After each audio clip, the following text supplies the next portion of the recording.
জন্য সকলে বলি আলহামদুলিল্লাহ।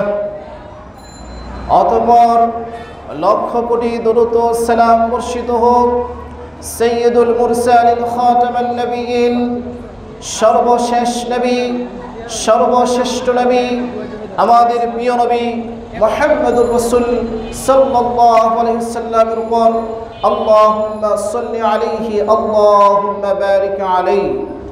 উপস্থিত মুসল্লিয়ানে কিরাম, আজকে আমি অতি সংক্ষিপ্ত আকারে আপনাদের সামনে যেই বিষয়টি নিয়ে কথা বলবো তা হচ্ছে বিদআত। এর উপলক্ষে আমি আপনাদের সামনে পবিত্র কুরআনুল কারীম সূরাতুল কাহফ 18 নং সূরার 104 এবং 5 নং আয়াত তেলাওয়াত করেছি। আল্লাহ সুবহানাহু ওয়া তাআলা পবিত্র কুরআনুল কারীম সূরাতুল কাহফের 104 নং আয়াতে বলতেছেন, কুল হাল উনাব্বিউকুম বিল আখসারিনা আমালা। হে আমার উম্মতেরা, তোমরা ভালো করে শুনে রাখো। কুল হাল উনাব্বিউকুম, আমি কি তোমাদেরকে বলবো না তাদের সম্পর্কে কি আমি তোমাদেরকে বলবো না? বিল আখসারিনা আমালা, যারা আমলের দিক দিয়ে ক্ষতিগ্রস্ত, আমল করেছে কিন্তু এই আমল তাদের কোনো কাজে আসবে না। আমলের দিক দিয়ে কারা ক্ষতিগ্রস্ত? 5 ওয়াক্ত সালাত আদায় করে, হজ করেছে, যাকাত আদায় করে, দান সদকা করে, দুনিয়াতে যত নেকির কাজ রয়েছে সে করে, কিন্তু আল্লাহ সুবহানাহু ওয়া তাআলা বলতেছেন তাদের সম্পর্কে কি তোমাদেরকে বলবো না আকসারিনা আমালা, আমলের দিক দিয়ে তারা ক্ষতিগ্রস্ত। অনেক নেক আমল আছে কিন্তু এরপরে এই নেক আমল তাদের কোনো কাজে আসবে না। আল্লাহ সুবহানাহু ওয়া তাআলা তারপর আয়াতে বলতেছেন, আল্লাযীনা দাল্লা সা'য়ুহুম ফিল হায়াতিদ দুনিয়া, দুনিয়ার জীবনে তারা হচ্ছে পথভ্রষ্ট, গুমরাহী, দুনিয়াতে তারা পথভ্রষ্ট, গুমরাহী। আল্লাহ সুবহানাহু ওয়া তাআলা বলতেছেন তারা পথভ্রষ্ট, গুমরাহ, কিন্তু ওয়াহুম ইয়াহসাবুনা আন্নাহুম ইহসিনুনা সুনআ, কিন্তু তারা চিন্তা করে, তারা ধারণা করে যে তারা অনেক নেক কাজ করে যাচ্ছে, অনেক ভালো কাজ করে যাচ্ছে। আল্লাহ বলতেছেন যে তারা হচ্ছে পথভ্রষ্ট, গুমরাহ, আর তারা ধারণা করে যে তারা হচ্ছে নেককার, পরহেজগার, মুত্তাকি বান্দা।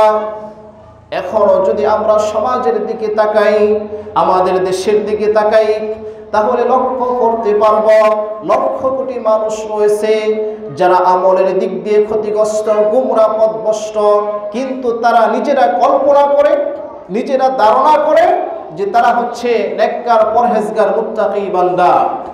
তাই যেই আমলের মাধ্যমে মানুষ পথভ্রষ্ট হয়ে যায়, গুমরাহ হয়ে যায়, আল্লাহ রাসূল সাল্লাল্লাহু আলাইহি সাল্লাম প্রতিটি খুতবায় প্রায় এই কথাটি বলতেন যে কুল্লু বিদআতিন দালালাহ, যে বিদআত হচ্ছে অবশ্যই পথভ্রষ্টতা। যত বিদআত রয়েছে সকল বিদআতের পরিণাম হচ্ছে গুমরাহি। কুল্লু বিদআতিন দালালাহ, যত ধরনের বিদআত রয়েছে, ছোট বিদআত, বড় বিদআত, আমাদের দেশের মানুষ তো বিদআতকে ভাগ করে ফেলেছে। কেউ বলে বিদআতে হাসানা, বিদআতে সাইয়্যিআ, একটা হচ্ছে খারাপ বিদআত, আরেকটা হচ্ছে ভালো বিদআত।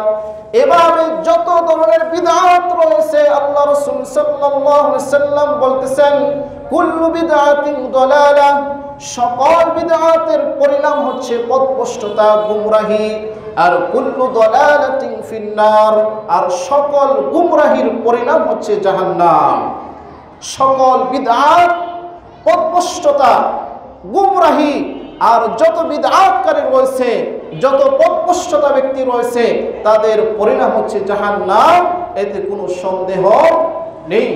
আল্লাহ সুবহানাহু ওয়া তাআলা পবিত্র কুরআনুল কারীম সূরাতুন নিসার 59 নং আয়াতে বলতেছেন, ইয়া আইয়ুহাল্লাযীনা আমানু, হে ঈমানদারগণ, আতিউল্লাহ, তোমরা আনুগত্য করো আল্লাহর। আনুগত্য করো কার?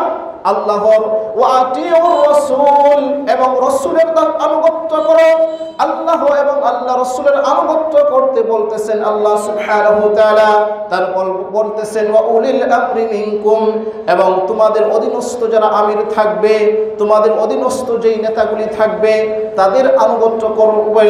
কিন্তু এই ক্ষেত্রে আল্লাহ সুবহানাহু ওয়া তাআলা যেমন আতিউল্লাহ, যে আল্লাহর আনুগত্য করে, এখানে আতিউ শব্দ ব্যবহার করেছেন, ওয়া আতিউর রাসূল এবং আল্লাহ রাসূলের আনুগত্য করে এখানে আতিউ শব্দ ব্যবহার করেছেন। ওয়া উলিল আমরি মিনকুম, এখানে কিন্তু আতিউ শব্দ ব্যবহার করেন নাই। কেননা মানুষ বলতেই ভুল হতে পারে, মানুষ ভুলের ঊর্ধ্বে নয়। আর দুনিয়াতে যত বিদআত উৎপন্ন হয়েছে সকল বিদআত এই মানুষের দ্বারাই, কোনো সাধারণ মানুষের মাধ্যমে নয়। কোনো সাধারণ মানুষের মাধ্যমে কিন্তু দুনিয়াতে বিদআত তৈরি হয় নাই। বিদআত তৈরি হয়েছে মূলত বড় বড় পরহেজগার বান্দা, নেককার বান্দা, মুহাদ্দিস, শাইখুল হাদিস, পীর, বড় পীর আব্দুল কাদের জিলানী, এভাবে মঈনুদ্দিন চিশতি, এভাবে বিভিন্ন বড় বড় পীর আউলিয়ার মাধ্যমে এই দেশে বিদআত সৃষ্টি হয়েছে, দুনিয়াতে বিদআতের আবিষ্কার হয়েছে। আর বিদআত আবিষ্কারই হয় মূলত আপনার এমনভাবে যে মানুষ মনে করে সেই কাজটা হচ্ছে ভালো। সেই কাজটা কি? ভালো কাজ। বিদআত এতটাই ঘৃণিত একটা কাজ, বিদআত এতটাই ঘৃণিত আল্লাহ সুবহানাহু ওয়া তাআলার কাছে। আল্লাহ রাসূল সাল্লাল্লাহু আলাইহি ওয়াসাল্লাম বলেন আবগাদুন নাস, যে আল্লাহ সুবহানাহু ওয়া তাআলার নিকট তিন শ্রেণীর মানুষ রয়েছে যারা সবচেয়ে ঘৃণিত। আল্লাহ সুবহানাহু ওয়া তাআলা তিন শ্রেণীর মানুষকে প্রচণ্ড ঘৃণা করেন, তাদেরকে দেখতে পারেন না, তাদেরকে সহ্য করতে পারেন না।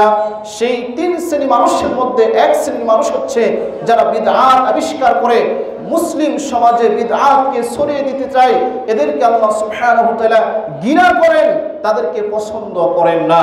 উপস্থিত মুসল্লিয়ানি کرام, আল্লাহ সুবহানাহু ওয়া তাআলার প্রিয় নবী, আমাদের প্রিয় নবী মুহাম্মদ সাল্লাল্লাহু আলাইহি ওয়াসাল্লাম তিনি বলতেছেন, আবু হুরায়রা রাদিয়াল্লাহু আনহু থেকে বর্ণিত, আল্লাহ রাসূল সাল্লাল্লাহু আলাইহি ওয়াসাল্লাম বলতেছেন, কুল্লু উম্মতি ইয়াদখুলুনাল জান্নাহ, অবশ্যই আমার উম্মত সবাই জান্নাতে প্রবেশ করবে। আল্লাহ নবী মুহাম্মদ সাল্লাল্লাহু আলাইহি ওয়াসাল্লাম বলতেছেন, আমার সকল উম্মত জান্নাতে প্রবেশ করবে। কুল্লু উম্মতি ইয়াদখুলুনাল জান্নাহ, সকল উম্মত জান্নাতে যাবে, ইল্লা মান আবা, কিন্তু তারা নয় যারা আমাকে অস্বীকার করবে।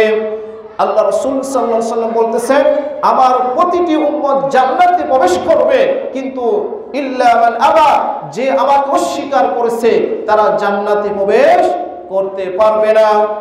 সাহাবায়ে কেরাম রাদিয়াল্লাহু আনহুম তারা বললেন, কিলা মান আবা ইয়া রাসূলুল্লাহ সাল্লাল্লাহু আলাইহি ওয়াসাল্লাম, তারা সে কোন লোক, আপনার তারা কেমন উম্মত যারা আপনাকে অস্বীকার করে, যারা আপনাকে মানে না? আমাদের দেশে যত মুসলমান রয়েছে সবাই আমরা আল্লাহ রাসূল সাল্লাল্লাহু আলাইহি ওয়াসাল্লামকে মানি কিনা? সবাই মানি। যারা সুন্নি মুসলমান কবর পূজা করে তারাও বলবে আমরা আল্লাহ রাসূল সাল্লাল্লাহু আলাইহি ওয়াসাল্লামকে মানি। যারা বিদআত তৈরি করে তারাও বিশ্বাস করে আমরা আল্লাহ রাসূল সাল্লাল্লাহু আলাইহি ওয়াসাল্লামকে মানি। আল্লাহ রাসূল বলতেছেন, উত্তর দিচ্ছেন যে কারা আল্লাহ রাসূল সাল্লাল্লাহু আলাইহি ওয়াসাল্লামকে মানে এবং কারা মানে না, কারা আল্লাহ রাসূলকে মানে এবং কারা মানে না, ভালোভাবে বোঝার চেষ্টা করেন। আল্লাহ রাসূল সাল্লাল্লাহু আলাইহি ওয়াসাল্লাম বলতেছেন, মান আতাআনি দাখালাল জান্নাহ, যে আমার আনুগত্য করবে সে আমাকে মানল আর সে জান্নাতে প্রবেশ করবে। ওয়া মান আসানি ফাকাদ আবা, আর যে আমার আনুগত্য করলো না, যে আমার অনুসরণ করলো না, সে আমাকে অস্বীকার করলো। এখন আপনি আমি মুখে যতই বলি না কেন আমি আল্লাহ রাসূল সাল্লাল্লাহু আলাইহি ওয়াসাল্লামকে মানি, কিন্তু কাজে কর্মে আমি মানি না, তাহলে বুঝতে হবে এই মানা না। যদি আপনার ব্যক্তি জীবনে, পারিবারিক জীবনে, সামাজিক জীবনে, রাষ্ট্রীয় জীবনে, সকল ক্ষেত্রে যদি আপনি আল্লাহ রাসূল সাল্লাল্লাহু আলাইহি ওয়াসাল্লামকে মানতে পারেন, আনুগত্য করতে পারেন, তাহলে আপনি জান্নাতে যাবেন। আর আপনি মুখেই যতই বলেন না কেন যে আমি আল্লাহ রাসূলকে মানি, কিন্তু কাজে কর্মের মিল নাই, আপনার ব্যক্তি জীবনে আল্লাহ রাসূলকে মানেন না, বিদআতে জর্জরিত। আল্লাহ রাসূল সাল্লাল্লাহু আলাইহি সাল্লাম বলেছেন ওযুর শুরুতে বলো বিসমিল্লাহ। এখন দেখবেন ওযুর শুরুতে আপনার নেক সুরতে শয়তানের ধোঁকা। আমাদের দেশে নেকির সুরতে শয়তান ধোঁকা দিচ্ছে, এটা নেকির কাজ। কি বলা হয়? ওযুর শুরুতে বলতে হবে বিসমিল্লাহ। কিন্তু আমাদের দেশে অনেক মাদ্রাসা আছে, যেই মাদ্রাসাগুলোতে পড়ানো হয় ওযুর শুরুতে বলো বিসমিল্লাহ আলহামদুলিল্লাহ। এভাবে ওযুর শুরুতে আরেকটা দোয়াও আছে এবং ওযুর মাঝখানেও দোয়া আছে, আল্লাহুম্মা গফিরলি যামবি ওয়া ওয়াসসি'লি ফি বারিক লি রিজকি। এভাবে একটা দোয়া আছে, তারা বলে এই দোয়া পড়লে নাকি রিজিক বাড়বে। ওযুতে যখন হাত ধুতে করবে তখন এই দোয়াগুলি পড়বে। ওযুর শেষেও দোয়া বানাইছে, ওযুর শেষেও তারা দেখবেন বলে যে ওযু শেষ করে এক আঙ্গুল আকাশের দিকে তুলে আসমানের দিকে তাকিয়ে ওযুর দোয়া পড়তে। এখানে ফজিলত আছে। এভাবে নেক সুরতে শয়তান আপনাকে ধোঁকা দিবে। আমাদের দেশে দেখবেন নামাজের শুরু থেকে শেষ পর্যন্ত অসংখ্য বিদআত চালু হয়েছে। যখন আপনি নামাজে দাঁড়াবেন তখন কি বলা হয়? জায়নামাজ পবিত্র করার দোয়া, ইন্নী ওয়াজ্জাহতু ওয়াজহিয়া লিল্লাযী ফাতারাস সামাওয়াতি ওয়াল আরদা হানিফাও ওয়া মা আনা মিনাল মুশরিকিন। আমাদের দেশের শত শত লক্ষ মুসলমান জায়নামাজে দাঁড়িয়ে এই দোয়া পড়ে, শত শত মুসলমান এই দোয়া পড়তেছে। সে চিন্তা করতেছে কি এই দোয়া পড়লে জায়নামাজ পবিত্র হয়ে যাবে, যে জায়নামাজ পবিত্র করার দোয়া। নাউযুবিল্লাহ। এই যে দোয়া পড়তেছে নেকির উদ্দেশ্যে, ইসলামে আমাদের স্মরণ রাখতে হবে একটা চোর যখন চুরি করে তখন সে চিন্তা করে এটা হারাম। একটা ডাকাত যখন ডাকাতি করে তখন সে চিন্তা করে এটা হচ্ছে হারাম। একটা মদখোর যখন মদ পান করে তখন সে চিন্তা করে এই মদ খাওয়া হচ্ছে হারাম। একটা জিনাখোর যখন জিনা করে তখন সে চিন্তা করে জিনা করা হচ্ছে হারাম। এভাবে সুদখোর যখন সুদ খায় তখন সে চিন্তা করে এটা হচ্ছে হারাম কাজ। কিন্তু যখন একজন বিদআতকারী বিদআত করে তখন সে চিন্তা করে এটা হচ্ছে হালাল এবং এটা করলে প্রচুর পরিমাণ নেকি আছে। এভাবে অসংখ্য নেকির বানোয়ার হাদিস কিন্তু আমাদের দেশে আছে। তাই একটা বিদআতি ব্যক্তি, একটা মদখোরের ব্যক্তি চাইতে খারাপ। একজন বিদআতি ব্যক্তি, একজন বিদআতি আলেম, একজন বিদআতি হুজুর সে সেই হারামখোরের চাইতে বেশি নিকৃষ্ট। কেননা একজন মদখোর যখন মদ খায় সে তখন চিন্তা করে এটা হচ্ছে হারাম। একজন নেশাগ্রস্ত যখন নেশা করে তখন সে চিন্তা করে এটা হচ্ছে হারাম। একজন বেনামাজি যখন নামাজ ছেড়ে দেয় তখন সে চিন্তা করে আমি নামাজ ছেড়ে দিচ্ছি, নামাজ ছেড়ে দেওয়ার কারণে আমার গুনাহ হচ্ছে। কিন্তু একজন হুজুর যখন একটা লোক মারা যাওয়ার পর সে মুফতি সাহেব, মাদ্রাসার শিক্ষক, মসজিদের ইমাম, যখন একটা সমাজে একটা মানুষ মারা যায় তখন সে মৃত ব্যক্তির পাশে গিয়ে কোরআন তেলাওয়াত করে আর সে চিন্তা করে প্রতিটি হরফে আমার 10টি নেকি হচ্ছে, মৃত ব্যক্তির আত্মা শান্তি পাচ্ছে। এই যে চিন্তা ধারণা, সে বিদআত করতেছে, সে কল্পনাও করতেছে না যে মৃত ব্যক্তির সামনে, মৃত ব্যক্তির পাশে বসে আমি কোরআন তেলাওয়াত করতেছি, এত তো মৃত ব্যক্তি একটা নেকিও পাবে না, মৃত ব্যক্তির আত্মা শান্তি পাবে না, বরং আমিও তো একটা নেকিও পাবো না। বরং এইভাবে যে আমি মৃত ব্যক্তির সামনে কোরআন তেলাওয়াত করতেছি, সূরা ইয়াসিন পড়তেছি, এর মাধ্যমে মূলত আমি একটি হারাম কাজ করতেছি, যেই কাজ আল্লাহ রাসূল সাল্লাল্লাহু আলাইহি সাল্লাম করেন নাই, সাহাবায়ে কেরাম করেন নাই, সালফে সালেহিন কেউ করেন নাই, কোরআন এবং সহিহ হাদিসের কোথাও পাওয়া যাবে না। আমি সেই কাজ করতেছি, আমার গুনাহ হচ্ছে, আমি হারাম কাজে জড়িয়ে যাচ্ছি, তখন সে কিন্তু এই চিন্তা করে না। এভাবে একজন হুজুর যখন কোনো বাসায় একজন মানুষ মারা যায় 3 দিনের দিন সেখানে গিয়ে আপনার কোরআন খতম করে ছাত্রদেরকে নিয়ে তার বাড়িতে কোরআন খতম করায় এবং পেট ভরে খাবার খায়, দোয়া করে এবং দোয়ার শেষে তারপর 1500 2000 টাকা নিয়ে চলে আসে। মৃত ব্যক্তি যত বড় লোক হাদিয়াটাও তত বড় হয়। এভাবে তখন সে চিন্তা করে আমার টাকা হচ্ছে হালাল, আমি কোরআন তেলাওয়াত করে হালাল রুজি ইনকাম করলাম, তখন সে এই চিন্তা করে। কিন্তু আপনি যদি কোরআন এবং সেই সুন্নাহর দিকে তাকান, আল্লাহ রাসূল সাল্লাল্লাহু আলাইহি সাল্লামের জীবনের দিকে তাকান, যার উপর কোরআন নাজিল হয়েছে মুহাম্মদ সাল্লাল্লাহু আলাইহি সাল্লাম, তার জীবদ্দশায় তার সন্তান মারা গেছেন, তার স্ত্রী মারা গেছেন, সাহাবায়ে কেরামের সন্তান মারা গেছেন, স্ত্রী মারা গেছেন। আল্লাহ রাসূল সাল্লাল্লাহু আলাইহি সাল্লাম জীবদ্দশায় অসংখ্য সাহাবী শহীদ হয়েছেন, মারা গেছেন। কিন্তু আল্লাহ রাসূল সাল্লাল্লাহু আলাইহি সাল্লাম কখনো কোনো সাহাবীর মারা যাওয়ার পর অথবা তার সন্তান মারা যাওয়ার পর 3 দিনা পালন করেছেন? ইতিহাস আছে, কোরআন হাদিসে কোথাও দেখাতে পারবেন? নাই। কিন্তু সেই ইমাম সাহেব, মসজিদের শিক্ষক সাহেব, সেখানে গিয়ে পেট ভরে খাই, কোরআন তেলাওয়াত করে আর চিন্তা করে টাকা নেওয়ার সময় বড় একটা হাদিয়া দিল মাশাআল্লাহ বলে। এই যে এভাবে আমি বলেছিলাম যে চোর যখন চুরি করে তখন সে চিন্তা করে এটা হচ্ছে হারাম। একজন ঘুষখোর যখন ঘুষ খায় সে চিন্তা করে আমি হারাম খাচ্ছি। কিন্তু এই ইমাম সাহেব, এই হুজুর শিক্ষক সাহেব যখন মৃত ব্যক্তির নামে কোরআন খতম করে, 40 পালন করে, মৃত্যুবার্ষিকী পালন করে কোরআন খতম করে টাকা নিচ্ছে, তখন সে কিন্তু চিন্তা করে না এটা আমি হারাম করতেছি। এভাবে এজন্য ইসলামকে ধ্বংস করেছে 2 শ্রেণীর মানুষ বেশি। এক হচ্ছে হুজুর, আরেক হচ্ছে শাসক।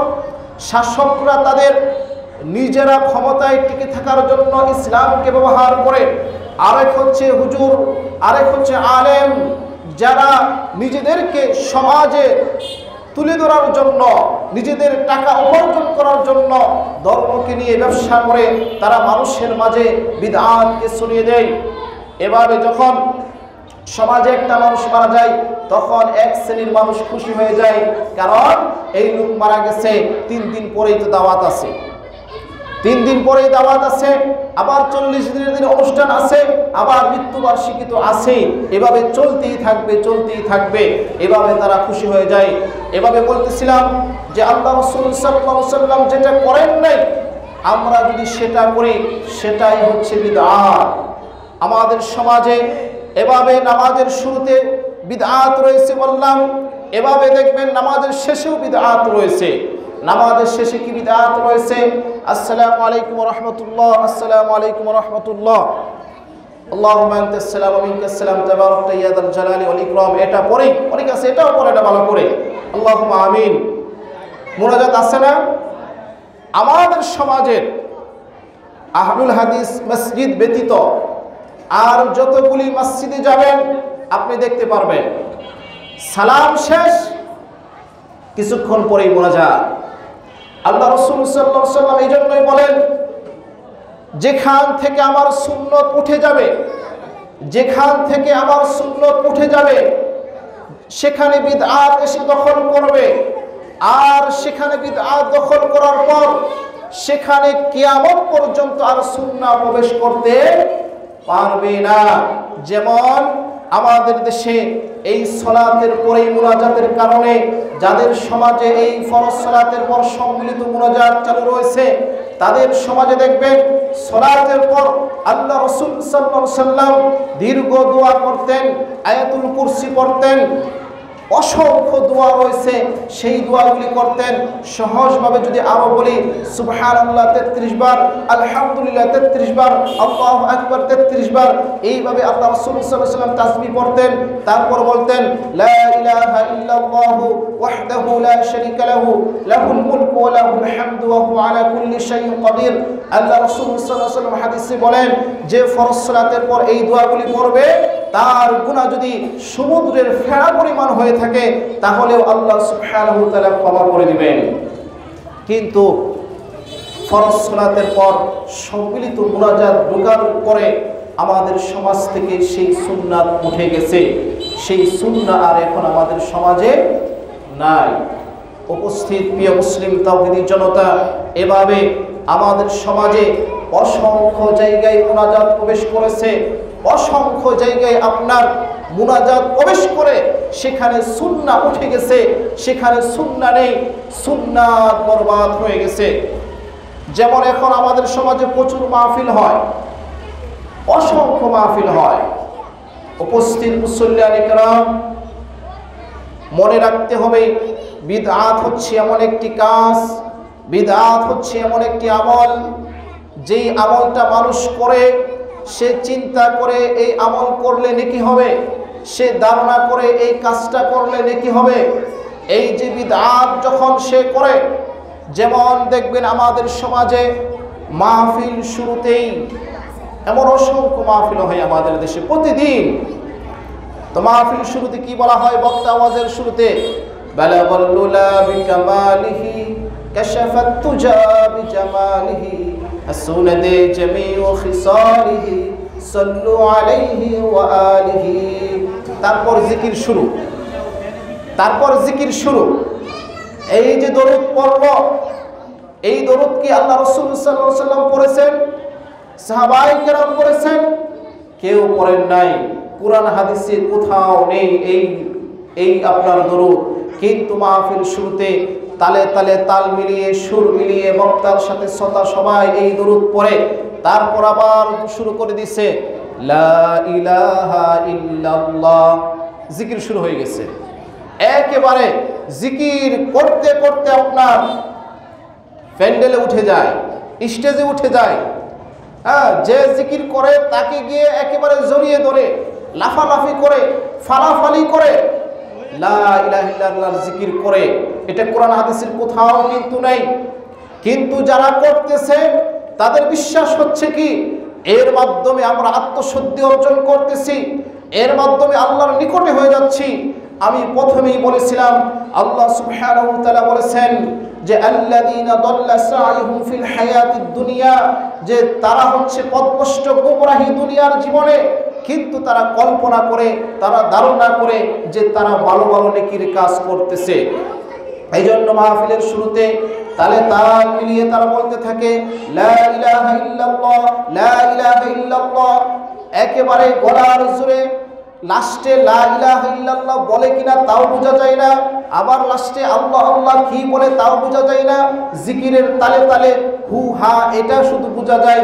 এভাবে জিকির করতে করতে এক সময় গিয়ে বলে লা ইলাহা ইল্লাল্লাহ মুহাম্মাদুর রাসূলুল্লাহ। যদি কেউ লা ইলাহা ইল্লাল্লাহ মুহাম্মাদুর রাসূলুল্লাহ জিকির করে, তাহলে তার ঈমান থাকবে না যাবে? কি বলেন, ঈমান থাকবে না যাবে? ঈমান চলে যাবে। কেননা জিকির করতে হবে একমাত্র কার জন্য? আল্লাহর জন্য। জিকির করতে হবে একমাত্র আল্লাহ, নবীর নামে কোনো জিকির করা যাবে না। এভাবে আমাদের সমাজে অসংখ্য মুসলমান নিজেদের অজান্তেই তারা তাদের ঈমান নষ্ট করে ফেলতেছে, কিন্তু তারা জানেও না, কল্পনাও করে না, কিন্তু তারা কল্পনা করে তারা ভালো নেকির কাজ করতেছে। পবিত্র কোরআনুল কারীমের অসংখ্য জায়গায় আল্লাহ বলেছেন ইয়া আইয়ুহাল্লাযীনা আমানু যকুরুল্লাহ, হে ঈমানদারগণ তোমরা স্মরণ করো আল্লাহকে, আল্লাহকে স্মরণ করো, আল্লাহর নামের জিকির করো। নবীর নামে জিকির করা যাবে না। নবীর উপর আমরা কি করতে পারি? দরুদ ও সালাম পেশ করতে পারি। আমরা নবীর উপর দরুদ ও সালাম পেশ করতে পারি। যেমন আজকে হচ্ছে বৃহস্পতিবার, আগামীকালকে হচ্ছে শুক্রবার। এখন থেকে শুক্রবার কিন্তু শুরু হয়ে গেছে আরবি গণনা অনুযায়ী যে আপনার সূর্য অস্ত যাওয়ার পর থেকেই দিন শুরু হয়ে যায়। অর্থাৎ আজকে রাত্র হচ্ছে শুক্রবার রাত্র, জুমাবার রাত্র। এই জুমার দিন হাদিসে আসছে বেশি বেশি যেন আমরা আল্লাহ রাসূল সাল্লাল্লাহু আলাইহি ওয়াসাল্লামের উপর দরুদ ও সালাম পেশ করি। এজন্য আপনি কি করতে পারেন? আল্লাহুম্মা সাল্লি আলা মুহাম্মাদ ওয়া আলা আলি মুহাম্মাদ কামা সাল্লাইতা আলা ইব্রাহিম ওয়া আলা আলি ইব্রাহিম ইন্নাকা হামিদুম মাজিদ। আল্লাহুম্মা বারিক আলা মুহাম্মাদ ওয়া আলা আলি মুহাম্মাদ কামা বারাকতা আলা ইব্রাহিম ওয়া আলা আলি ইব্রাহিম ইন্নাকা হামিদুম মাজিদ। এই দরুদ আপনি পড়তে পারেন। যত দরুদ রয়েছে আল্লাহ রাসূল সাল্লাল্লাহু আলাইহি ওয়াসাল্লামের উপর সালাম পেশ করার মতো যত মাধ্যম রয়েছে, সবচেয়ে উত্তম, সবচেয়ে উৎকৃষ্ট দরুদ হচ্ছে এই দরুদ, যেই দরুদটা আমরা নামাজে পড়ে থাকি। তাই আপনি এই দরুদ পড়তে পারেন। আপনি আরো পড়তে পারেন আল্লাহুম্মা সাল্লি ওয়া সাল্লিম আলা নবিয়িনা মুহাম্মদ সাল্লাল্লাহু আলাইহি ওয়াসাল্লাম। এভাবে আরো অসংখ্য ছোট ছোট দরুদ রয়েছে, আপনি এটাও পড়তে পারেন সাল্লাল্লাহু আলাইহি ওয়াসাল্লাম অথবা আল্লাহুম্মা সাল্লি আলাইহি আল্লাহুম্মা বারিক আলাইহি। আপনি এই দরুদগুলি পড়তে পারেন। যদি পড়েন, জুমার দিন আল্লাহ রাসূল সাল্লাল্লাহু আলাইহি ওয়াসাল্লাম আমাদেরকে বলেছেন যেন আমরা জুমার দিন বেশি বেশি আল্লাহ রাসূল সাল্লাল্লাহু আলাইহি ওয়াসাল্লামের উপর দরুদ সালাম পেশ করি। তাই বলতেছিলাম অসংখ্য দরুদ রয়েছে আমাদের দেশে, বানোয়াট দরুদ, যেই দরুদগুলি পড়লে নেকি হবে দূরের কথা, আপনার সম্মান বাড়বে দূরের কথা, আপনার ঈমানও চলে যেতে পারে। এভাবে দেখবেন মাহফিলে ওয়াজ হয়, ওয়াজের শেষে আবার লম্বা একটা মুনাজাত হয়, আখিরি মুনাজাত হবে। আখিরি মুনাজাত আছে না? আখিরি মুনাজাত মানে কি বুঝেন? আখিরি মানে আখের মানে শেষ। আখেরাত, আমরা আখেরাতের দিন বলি না? আখেরাতের দিন হচ্ছে শেষ দিন, যেদিন আল্লাহ বিচার করবেন আমাদের।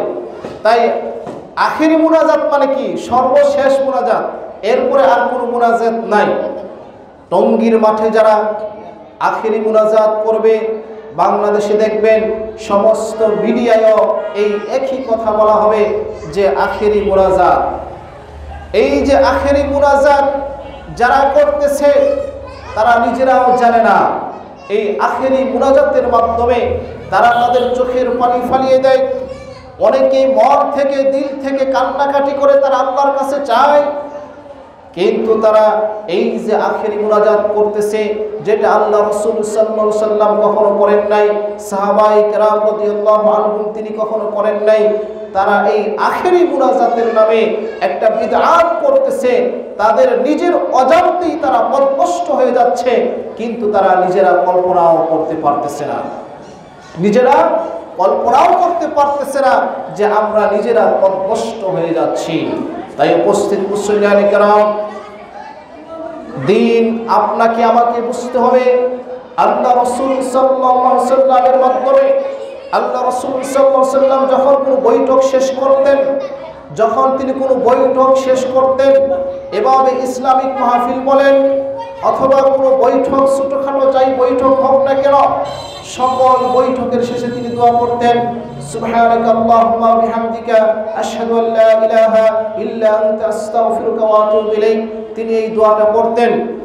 কিন্তু এখন আমাদের দেশে অসংখ্য মাহফিল হয়, যেই মাহফিলের শেষে এই দোয়াগুলি বলা হয় না, আখিরি মুনাজাত দিয়ে মাহফিল শেষ করা হয়। অর্থাৎ সেই মাহফিলগুলি শুরু হচ্ছে বিদআত দিয়ে এবং শেষও হচ্ছে বিদআত দিয়ে, শুরু বিদআত শেষও বিদআত। উপস্থিত মুসল্লিয়ানে কেরাম, এভাবে আমাদের দেশে আমাদের সমাজে অসংখ্য বিদআত চালু রয়েছে। আর কয়েকদিন পরেই শুরু হবে শাবান মাস, আর কয়েকদিন পরেই শাবান মাস শুরু হবে। শাবানের পরেই হচ্ছে কি রমাদান।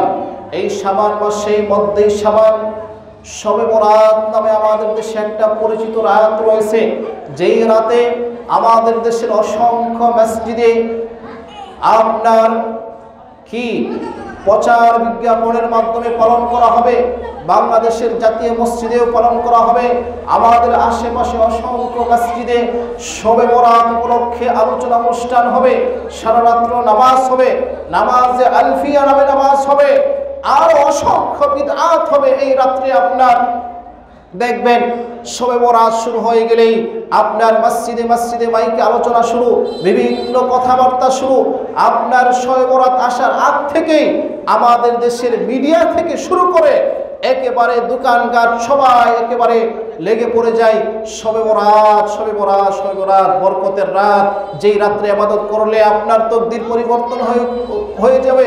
এভাবে তারা লাস্টে এই শবে বরাতের পক্ষে তারা গিনিত এবং নিকৃষ্ট একটা কাজ করে, তা হচ্ছে তারা সূরা দুখন থেকেও প্রমাণ দিয়ে থাকে, পবিত্র কোরআন থেকেও তারা প্রমাণ দিয়ে থাকে। তারা কি বলে যে লাইলাতুল মুবারাকা, অর্থাৎ এই মুবারক রাত্রি হচ্ছে আপনার শাবান মাসের মধ্য রজনী, শবে বরাত হচ্ছে বরকতময় রাত, এই রাত্রেই নাকি কোরআন অবতীর্ণ হয়েছে, নাউজুবিল্লাহ। অথচ আল্লাহ সুবহানাহু ওয়া তাআলা পরিষ্কার করে বলেছেন যে কোরআন অবতীর্ণ হয়েছে কবে, কোরআন কোন মাসে অবতীর্ণ হয়েছে। সূরাতুল বাকারার 185 নং আয়াতে আল্লাহ পরিষ্কার করে বলতেছেন যে শাহরু রমাদানিল্লাযী উনজিলা ফীহিল কুরআন, যে আমি কোরআনকে নাজিল করেছি রমাদান মাসে। রমাদান মাসের কবে নাজিল করলাম? আল্লাহ সুবহানাহু ওয়া তাআলা সূরাতুল কদরে বলতেছেন ইন্না আনজালনাহু ফি লাইলাতিল কদর, যে আমি লাইলাতুল কদরে কোরআন নাজিল করেছি। অথচ আমাদের দেশে দেখবেন এই শাবান মাসে একদল মৌলবী তারা মিডিয়ার সামনে এসে বলবে, সূরা দুখান থেকে প্রমাণ দিবে যে আল্লাহ সুবহানাহু ওয়া তাআলা কোরআন নাজিল করেছেন এই শবে বরাতে। এই জন্য কি করতে হবে? এই রাতে ইবাদত করতে হবে, এই রাতে তাকদীর লেখা হয়, এই রাতে বাক্য লেখা হয়, এই রাতে গুনাহ ক্ষমা করা হয়, এই রাতে রিজিক বন্টন করা হয়। সেজন্য তারা সন্ধ্যা থেকে সারা রাত্র একেবারে উঠে পড়ে লেগে যায় কিভাবে বেশি বেশি ইবাদত করা যায়। সারা রাত্র মসজিদে ইবাদত করে বাড়িতে চলে যায়, বাড়িতে গিয়ে ইচ্ছা মতো খেয়ে, মসজিদেও তো খাওয়া হয় ইচ্ছা মতো নেই, বাড়িতে গিয়ে ইচ্ছা মতো খায়, খাওয়ার পরে ঘুমিয়ে পড়ে, ফজরের সালাতেরও খবর থাকে না। উপস্থিত মুসল্লিয়ানে কেরাম, যারা আপনার এই শবে বরাত উপলক্ষে সালাত আদায় করবে, যারা এই শবে বরাতকে পালন করবে, তারা নিকৃষ্ট একটি বিদআত পালন করলো। আর বিদআত পালন করার কারণে আল্লাহ রাসূল সাল্লাল্লাহু আলাইহি ওয়াসাল্লাম বলেন, যারা বিদআত করে তারা ইসলাম থেকে বের হয়ে যায়, যারা বিদআত করে তারা ইসলাম থেকে বের হয়ে যায়, যারা বিদআত করে তারা ইসলাম থেকে বের হয়ে যায়, যারা বিদআত করে তারা ইসলাম থেকে ঠিক এভাবে বের হয়ে যায় যেভাবে আপনার আমরা যে রুটি বানাই, রুটির খামিরের ভিতর যদি চুল থাকে, রুটির খামির আছে না, রুটি যে বানাই এই রুটির যে খামির থাকে, এই খামিরে যে চুল থাকলে মা বোনেরা যখন গুলেন রুটির খামির বানান তখন সেখানে চুল পড়ে, তখন খামির থেকে যখন চুলটা টান দেওয়া হয় সুন্দর করে চুলটা বেরিয়ে আসে, একটুও খামির লেগে থাকে না। ঠিক সেভাবে এই বিদআতকারীরা ইসলাম থেকে বের হয়ে যায়, ইসলামের সিটি ফুটাও তাদের মধ্যে থাকে না। যদিও আমরা তাদেরকে বড় বড় পাগড়ি মাথায় দেখতে পারি, যদিও আমরা তাদেরকে বড় টুপি মাথায় দেখতে পারি, যদিও তাদের গালে লম্বা দাড়ি রয়েছে, তাদের হাতে তাসবিহ রয়েছে, তাদের হাতে আপনার তাসবিহ থাকে, মাথায় টুপি থাকতে পারে, আপনার লম্বা জুব্বা থাকতে পারে, বড় মসজিদের ইমাম হতে পারে, সে যাই হোক না কেন, যদি কারো মধ্যে বিদআত থাকে তাহলে সে আর ইসলামের ভিতর থাকতে পারবে না। তাই উপস্থিত মুসল্লিয়ানে কেরাম, আমাদের সমাজ থেকে বিদআত দূর করতে হবে। আলহামদুলিল্লাহ আমাদের দেশ থেকে বিশেষ করে আহলুল হাদিস মসজিদগুলিতে বিদআত আলহামদুলিল্লাহ নাই বললেই চলে। সকলে বলে আলহামদুলিল্লাহ যে বিদআত মুক্ত জীবন করে, কারণ বিদআতই মানুষকে শিরকের দিকে ঠেলে দেয়। এই যে শবে বরাতে আপনার বিধবা মহিলারা সন্ধ্যার সময় গোসল করে পবিত্র হয়ে মোমবাতি জ্বালিয়ে বসে থাকবে, কেন জানেন? তাদের আপনার আকীদা হচ্ছে, বিশ্বাস হচ্ছে যে এই শবে বরাতে আপনার তাদের মৃত স্বামীর আত্মা নাকি তাদের বাড়িতে আসে।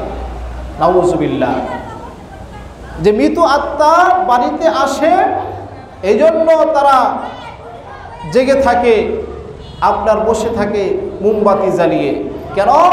স্বামীর আত্মা বাড়িতে আসবে।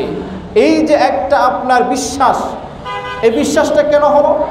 এই যে বিশ্বাসটা কাদের? এটা হচ্ছে হিন্দুদের বিশ্বাস।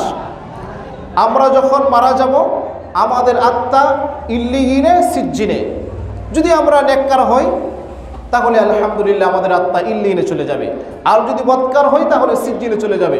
সেখান থেকে রিপিট আবার দুনিয়াতে আসবে, এর কোনো সুযোগ নাই। কিন্তু যারা হিন্দু তাদের বিশ্বাস যে আত্মা দুনিয়াতে আসতে পারে, আত্মা ঘোরাফেরা করতে পারে। এই জন্য বলেছিলাম প্রথমে যে আপনার 3 দিনা মানুষ মারা গেলে 3 দিনা অনুষ্ঠান কেন করে? যে তাদের হিন্দুদের বিশ্বাস। আমাদের ভারতবর্ষে অধিকাংশ মানুষ ছিল হিন্দু, মূর্তি পূজক। এই জন্য মুসলমান হওয়ার পরেও তাদের মন থেকে ওই মূর্তি আপনার হিন্দু ধর্মের রীতিনীতি যায় নাই। এই জন্যই দেখবেন এই যে আমাদের দেশে গায়ে হলুদের অনুষ্ঠান করা হয়। কিসের অনুষ্ঠান? গায়ে হলুদের অনুষ্ঠান। এটা কাদের রীতি বলেছে দেখি? এটা হচ্ছে হিন্দুদের রীতি। গায়ে হলুদের অনুষ্ঠান হিন্দুদের রীতি। এই জন্য উপস্থিত মুসল্লিয়ানে কেরাম, মুরব্বিয়ানে কেরাম ভালো করে বোঝার চেষ্টা করেন, ভালো করে স্মরণ করার চেষ্টা করেন। আপনার বাড়িতে কখনো যেন গায়ে হলুদের অনুষ্ঠান না হয়, ভালো করে মানার চেষ্টা করবেন। আপনার বাড়িতে যদি গায়ে হলুদের অনুষ্ঠান হয়, আপনার নাতনির বিয়েতে, আপনার নাতির বিয়েতে, আপনার ছেলের বিয়েতে, আপনার মেয়ের বিয়েতে যদি আপনি গায়ে হলুদের অনুষ্ঠান করে থাকেন, তাহলে মনে রাখবেন আপনি হিন্দুয়ানি রীতি পালন করতেছেন। যেই কথা বলতেছিলাম, বিদআত থেকেই মানুষ শিরকের দিকে ধাবিত হয়। এই শবে বরাত উপলক্ষে যখন এই বিশ্বাসগুলি রয়েছে, কুসংস্কারগুলি রয়েছে, এই বিশ্বাসের মাধ্যমে মানুষ তাদের ঈমানকে নষ্ট করে ফেলতেছে। তাই উপস্থিত মুসল্লিয়ানে কেরাম, আমরা সর্বাত্মক চেষ্টা করব আমাদের মাঝে যেন কখনো বিদআত প্রবেশ করতে না পারে। আমরা আশেপাশের যারা মুসলিম রয়েছে তাদেরকেও আহ্বান করব যে আমাদের মাঝে তাদের যারা বিদআত বিশেষ করে তাদেরকেও আমরা হিকমত সহকারে দাওয়াত দেব, তারা যেন বিদআত না করে। আল্লাহ সুবহানাহু ওয়া তাআলা বিশেষ করে আমি যে কথাগুলি বললাম, আমাকে এবং আপনাদের সকলকে আল্লাহ সুবহানাহু ওয়া তাআলা আমল করার তৌফিক দান করুক। আমিন। ওয়া আখিরু দাওয়ানা আলহামদুলিল্লাহি রাব্বিল আলামিন। আসসালামু আলাইকুম ওয়া রাহমাতুল্লাহি ওয়া বারাকাতুহু। আসসালামু আলাইকুম।